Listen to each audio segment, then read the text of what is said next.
What's up, everybody? It's Cedric712, and today we are here at the Big Calf Festival in Gainesville, and I am here with none other than Kaelin Ellis. Thank you for joining us today, man. Before we even start, I gotta ask you about the hats. First of all, where did this come from, and how do you make it work? How do they stay together? Okay, so there's a little bit of a latching technique. I had to think about this a little bit because I think the last couple shows I did before the end of last year, I started carrying all of the hats that I did with You Are Here Start, my last project. And so I realized I had different colors, and I didn't want to not have them. So the top of this year, for the next project, I was like, why don't I just get another hat, but I want to wear them all. So I literally sat for 2 or 3 days trying to figure out how to balance them. And I realized you can latch all the hats within each other. And yeah. Okay. Yeah. Okay, that makes sense. I like that. Very creative. Just know the more hats you add, the heavier it gets. So I got to stay perfectly still just to be able to talk to you right now. Well, that's fire, bro. It looks good, and it's very creative, so I respect it. All right, so I got a couple questions for you here. You share a lot of your creative process online and stuff like that. How do you decide what to share with followers, and what does it mean to you to connect with your fans on that deeper level to give them insights about what you got going on and how you do what you do?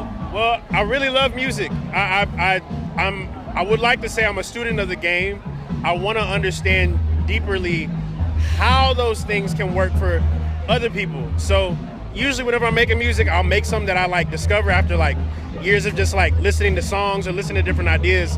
And every once in a while, I'll come across something that I really love. And the one biggest proverb I learned recently is loving something truly is about letting go. And you really can't control how people perceive what you make. It's just, if you really enjoy it, it's probably going to be a possibility that someone else is going to enjoy it too.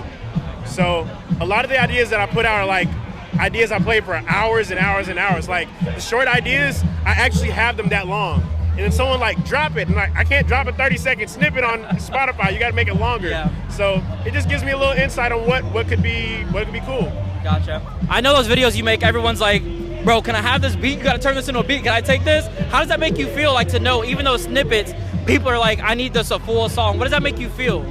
I mean, it makes me feel personally, for one, I think I realize now what I'm supposed to be doing, which is curating an environment for other people to see God in the middle of it, And if it happens to be some of my beats or anything that gives them a spark around an idea, then I did my job. You know what I'm saying? So I think that's what I often look for whenever it comes to giving someone access to whatever I got. I love seeing other people's creativity shine off of mine.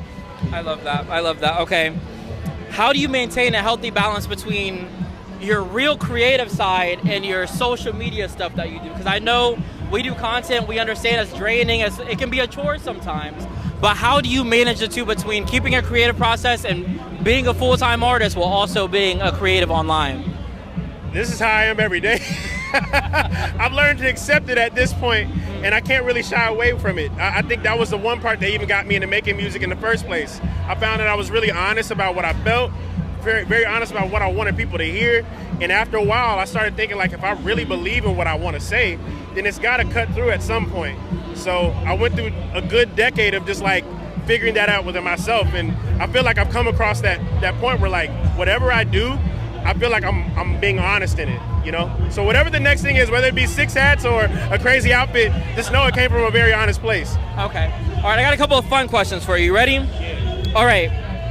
If you could do a soundtrack to any music or any soundtrack to any TV show, movie, anything, what would you pick and how would you change it?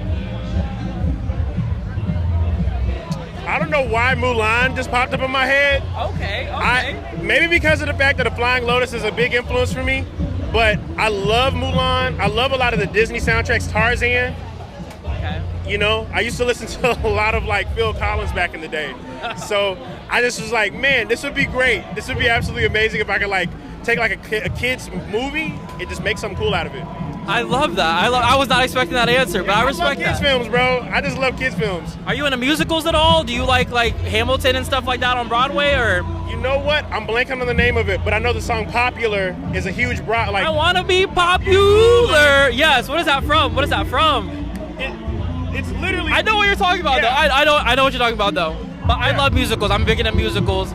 So you pull so many different genres into what you do. You do offbeat, you do on-beat, you do everything, man. How do you make it so cohesive to when you do it? Like, it makes so much sense. But it's like, why would he pull that from there? Why would he do that? You know, so, okay, the best way I can say it is like this. Music is fluid.